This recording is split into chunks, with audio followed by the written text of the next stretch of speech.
There is a product that wealth alone may not be enough to buy. You can walk into one of the most famous luxury stores in the world with the money, the intention, and the name of the bag you want, and still walk out without it. That sounds like a broken sales system. For Hermès, it may be one of the most powerful systems ever built. Because behind the orange boxes and immaculate shop windows is a company organized around control. Control of production, control of distribution, control of ownership, and ultimately, control of desire. In 2025, Hermès generated more than 16 billion euros in revenue and a recurring operating margin of 41%. This is the story of how a small Parisian harness workshop became a global empire by refusing to behave like one. The story begins in Paris in 1837. Thierry Hermès opened a workshop making harnesses for horses. His customers were not buying a logo. They were buying an object that had to work perfectly, survive constant use, and signal refinement without sacrificing strength. That combination, utility, craftsmanship, and status, became the company's original code. In 1880, Thierry's son, Charles-Émile, moved the business to 24 Faubourg Saint-Honoré. The address would become one of the most recognizable locations in luxury. But the company was still responding to a world built around horses. Then that world began to disappear. Cars replaced carriages. Travel changed. The old market for saddles and harnesses could no longer define the future. Hermès adapted, but it did not abandon its identity. The same leather skills moved into luggage, handbags, and objects designed for a new kind of mobility. Most companies survive disruption by becoming something else. Hermès survived by finding new uses for what it already knew better than almost anyone. In 1984, Jean-Louis Dumas, then the head of Hermès, was seated beside the actress Jane Birkin on a flight from Paris to London. Birkin complained that she could not find a practical bag for life as a young mother.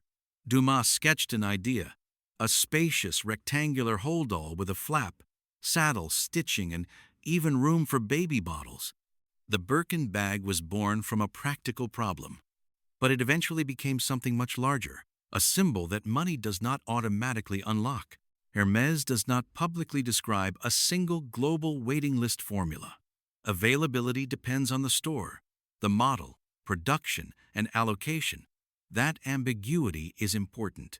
The customer is not choosing from an unlimited catalog. The company controls what exists, where it appears, and how quickly supply can expand. The Birkin, therefore, does more than display wealth. It displays access. And access is often more desirable than price. For a conventional company, strong demand is a signal to produce faster. Build a larger factory. Standardize the product. Outsource more steps. Fill every store with the same best sellers. Turn demand into volume before a competitor can. Hermès follows a different logic.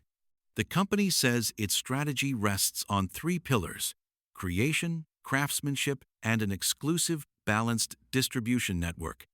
At the end of 2025, Hermès had more than 20 leather goods workshops, organized around 10 regional centers of expertise. Each new leather workshop is designed around human-scale production and roughly 300 jobs. This is expansion, but expansion constrained by the ability to train people, transfer skills, and preserve quality. In 2025, 55% of Hermès objects were made in exclusive internal workshops, and 75% were made in France. That makes production harder to accelerate, but it also makes the system harder to copy. The bottleneck is not simply leather or machinery. It is trained human judgment. Hermès can increase capacity, but it cannot manufacture decades of skill overnight. Control continues after production. Hermès operated an exclusive network of 294 stores in 2025. More than 92% of group revenue came through that network, according to the company. And those stores do not all carry an identical assortment. Hermès says each location offers a personalized selection designed for its customers and market. In other words, distribution is not merely the final step in the chain. Distribution is part of the experience. That changes the relationship between the brand and the buyer. In mass retail, convenience is the promise, the product you want, available now in every location. At Hermès, uncertainty can become part of the attraction. The visit matters. The relationship matters. The possibility of discovery matters. The company has transformed a potential frustration, limited availability into evidence that the object has not been industrialized into ubiquity. Scarcity protects the product from becoming ordinary. But scarcity alone does not explain Hermès. The deeper secret is ownership. In October 2010, luxury giant LVMH revealed that it had accumulated a major stake in Hermès. Its disclosed position moved from approximately 14.2% to 17.1% within days. LVMH said it did not intend to take control and presented itself as a long-term shareholder. For the Hermès family, the arrival of the world's largest luxury group inside its capital structure was a warning. Hermès stated at the time that the family controlled close to 75% of the company and was united in maintaining that control for the long term. The confrontation was not only about shares, it exposed two different visions of luxury. One vision builds a portfolio of global brands under a large corporate group. The other treats independence itself as a production asset.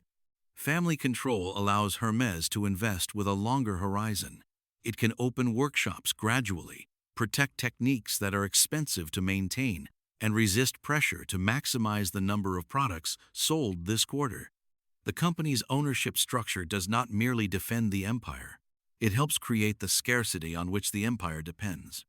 The financial results reveal the scale of that advantage. In 2025, Hermès reported revenue of 16.002 billion euros. Recurring operating income reached 6.569 billion euros, a margin of 41%. The company ended the year with more than 12 billion euros in restated net cash and over 26,000 employees. Those numbers are extraordinary because the model rejects many of the shortcuts normally used to reach them. Hermès does not need to be everywhere. It does not need to make every product immediately available. It does not need to surrender distribution to maximize reach. Instead, it protects the gap between demand and supply while carefully expanding the system that creates the product. This is not the same as simply producing too little. Artificial scarcity without substance eventually becomes a trick.